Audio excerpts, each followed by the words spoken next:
Êxodo 17:1 diz: tendo partido toda a congregação dos filhos de Israel do deserto de Sim, fazendo suas paradas segundo o mandamento do Senhor, acamparam-se em Refidim, e não havia ali água para o povo beber.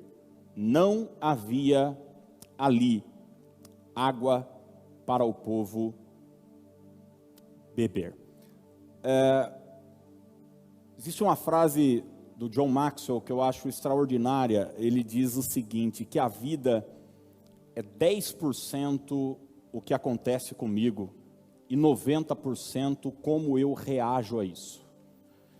A vida é 10% o que acontece com a gente e 90% como a gente lida, como a gente reage com o que acontece com a gente. Na prática, o que isso significa? É que duas pessoas podem ter a mesma experiência e ter resultados diferentes dessas experiências. Então, no fundo, o que foi fundamental não foi aquilo que a pessoa passou, o que ela enfrentou, o que ela teve, mas como ela conseguiu lidar com aquilo. Reação do povo, a reação do povo. Povão, maioria das pessoas, aqueles milhões de pessoas que chegam em Refidim, assim como Moisés, estão com sede, não tem água para beber. É bom lembrar você que Moisés não tinha uma torneira especial. Moisés não tinha um filtro Roquem. Moisés não tinha um... Estou fazendo propaganda para os outros de graça aqui. Moisés não tinha uma garrafinha. Não, Moisés também estava no mesmo pacote. Mas qual é a reação do povo? Primeira coisa, procurar um culpado. Então, o povo vai reagir muito negativamente nessa necessidade colocada. E a primeira reação do povo, no geral, é procurar um culpado. Por que a gente está nessa situação? Por que a gente está vivendo isso? Por que a gente está experimentando isso? Olha o que o verso 2 nos diz aí. Êxodo 17, 2. Contendeu, pois, o povo com Moisés. Contendeu e disse: dá-nos água para beber. Respondeu-lhes Moisés: por que contendeis comigo? Por que tentais ao Senhor? Olha que coisa interessante. Como se Moisés tivesse água. Como se Moisés fosse o responsável por aquela situação. E esse é um mecanismo que a gente usa diante de uma luta, diante de uma dificuldade muito comum. O problema vem e ao invés de buscarmos uma estratégia para resolvê-los, ao invés até mesmo de ficarmos chateados pelo problema, a primeira coisa a gente quer arrumar um bode expiatório. Por que eu estou vivendo essa situação? É humano esse sentimento de querer procurar sempre um culpado, achando que procurar um culpado vai resolver o problema. E é o que o povo está fazendo aqui. O culpado é Moisés. Foi ele. Por que é que você nos trouxe até esse lugar? Você se lembra quando Adão e Eva estão lá no paraíso e, enfim, comem do fruto, e daí chega Deus no jardim e tal.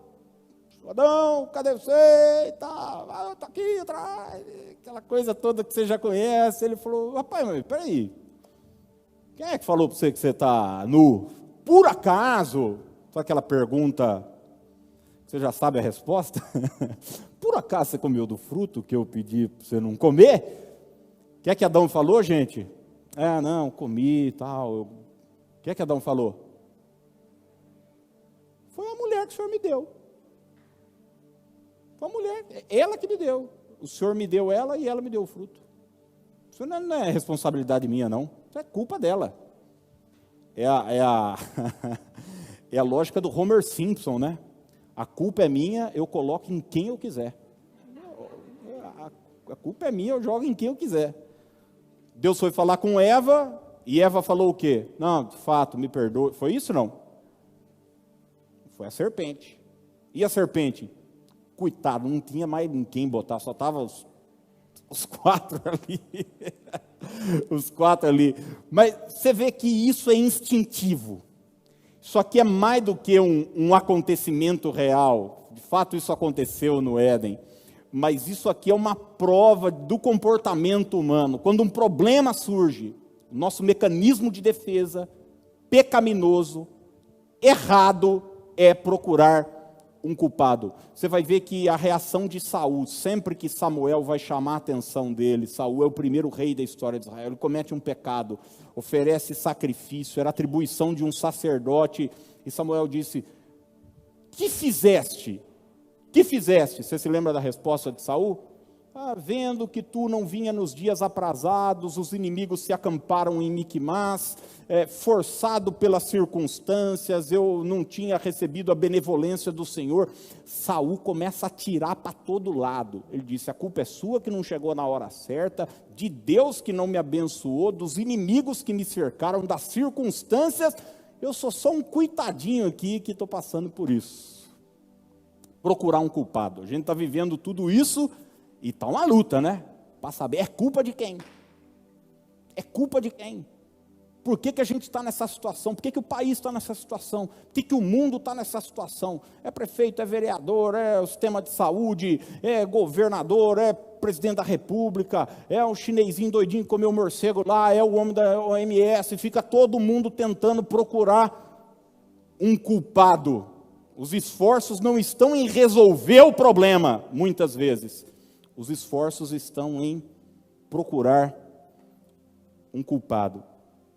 A segunda reação do povo é uma reação muito natural nossa também, que é a reação de murmurar. Murmurar. Muitas vezes, quando a gente passa uma necessidade no casamento, no coisa, fica aquele embate. Não, é culpa dele, é culpa do esposo, culpa do sei o quê. Não, ou está passando uma situação...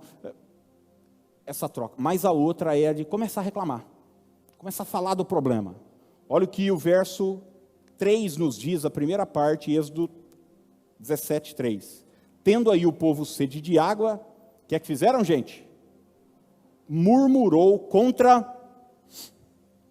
Moisés. Então eles começam a reclamar, a falar sobre o problema, a usar a boca para falar sobre a situação e reclamar e praguejar. Gente, eu aprendi uma chave extraordinária que eu confesso para você que não é que mudou minha vida, provocou uma revolução na minha vida e custou para eu aprender isso. Eu já era pastor e não praticava isso, eu ouvia, eu às vezes fazia até chacota e brincadeira sobre isso, porque eu achava que isso aí é bobagem, isso é conversa fiada, mas até que eu não só peguei isso e comecei a colocar em prática na minha vida.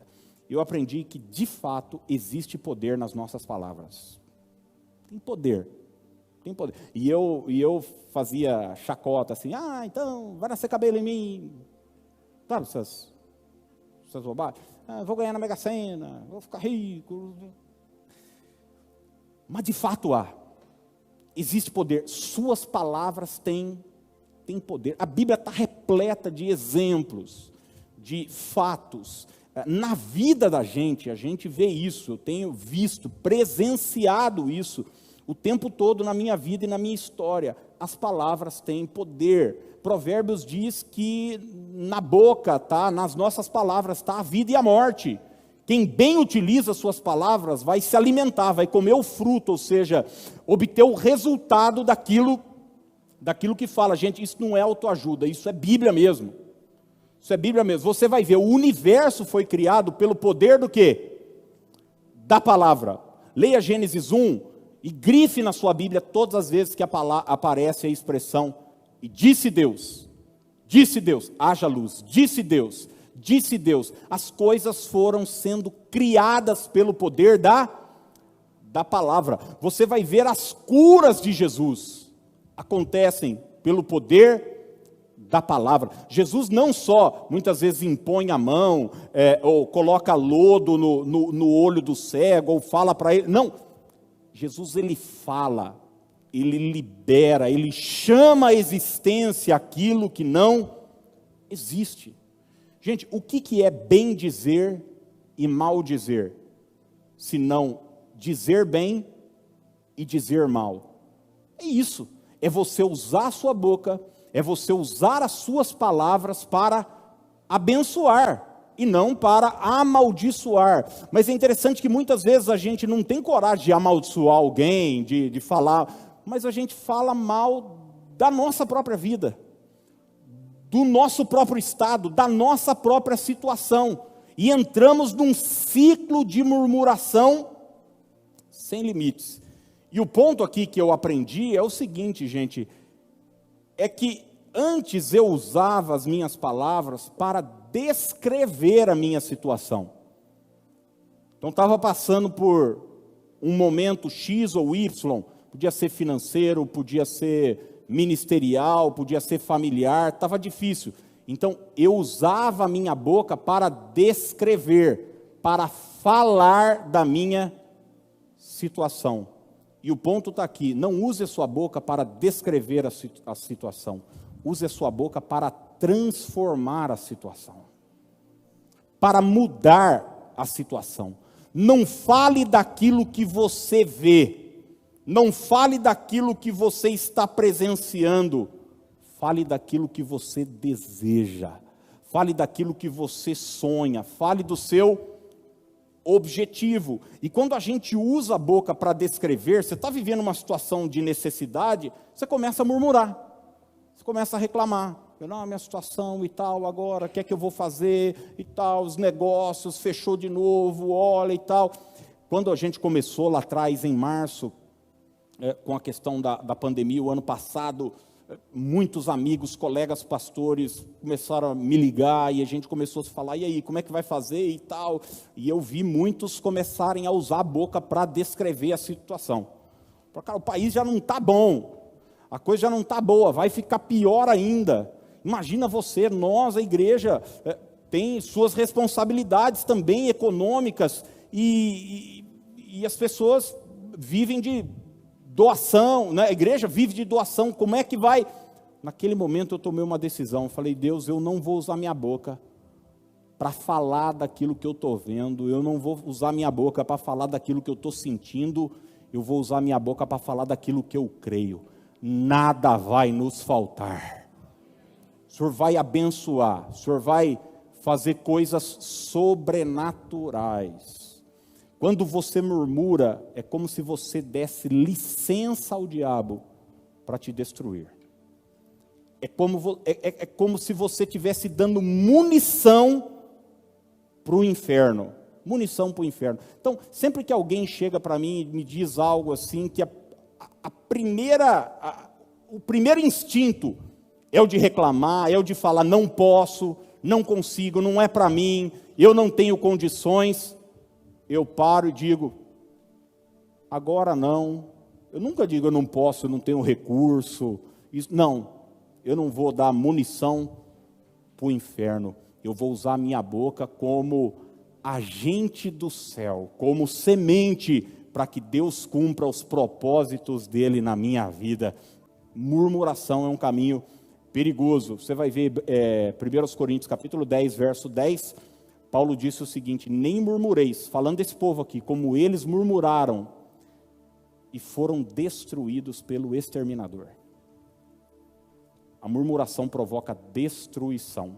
Vamos repetir isso juntos? Diga, murmuração provoca destruição, ao passo que a profecia provoca transformação. Lembra lá de Ezequiel no vale de ossos secos? O que Ezequiel viu, gente? Ossos sequíssimos. E Deus ficou falando para ele o seguinte, Ezequiel, me descreve aí a situação de cada osso e tal. Deus falou para Ezequiel, profetiza. Vamos mudar esse ambiente, vamos mudar aquilo que está em torno da gente. E a terceira reação do povo é a de voltar atrás. De voltar atrás. Eles têm uma necessidade, então eles procuram um culpado, começam a reclamar e começam a querer voltar para trás, a olhar para trás. Olha o que o verso 3, a parte B do versículo diz. Por que nos fizeste subir do Egito, para nos matares de sede, a nós a nossos filhos e aos nossos rebanhos. Você sabe que esse povo saiu do Egito, né? Eles foram libertos do Egito e agora eles estão nessa travessia, tendo uma necessidade, tendo um problema, e ele diz o seguinte: por que a gente foi sair do Egito? No momento de necessidade, você já falou uma coisa dessa ou não? Ah, se eu pudesse voltar atrás. Quem já falou? Só eu e mais 3 pessoas. Que coisa. Nós 3 sabemos o que é isso, né? Os outros nunca falaram. Onde é que eu fui amarrar meu jegue? Por que eu fui aceitar esse trabalho? Por que eu fui me relacionar com essa pessoa? Por que eu fui entrar nisso? Por que eu fui fazer isso? E a gente começa a querer voltar atrás. Mas deixa eu falar uma coisa que você já sabe, eu só estou aqui para te lembrar: não dá para voltar atrás. Não dá De Volta para o Futuro, é só filme. Não dá, é impossível, é impossível. Retroceder é uma palavra que não deve estar no nosso dicionário. Deus nos chamou para avançar, para olhar para frente. Então, eu falo sempre isso: aquilo que a gente foca tende a crescer. Se você foca no passado, se você fica gastando sua energia com aquilo que você poderia ter feito, aquilo que você deveria fazer, você vai se frustrar, você vai se entristecer, se chatear. Mas se você prestar atenção naquilo que Deus pode fazer, você certamente vai vivenciar grandes milagres na sua vida. E é isso que eu declaro sobre você.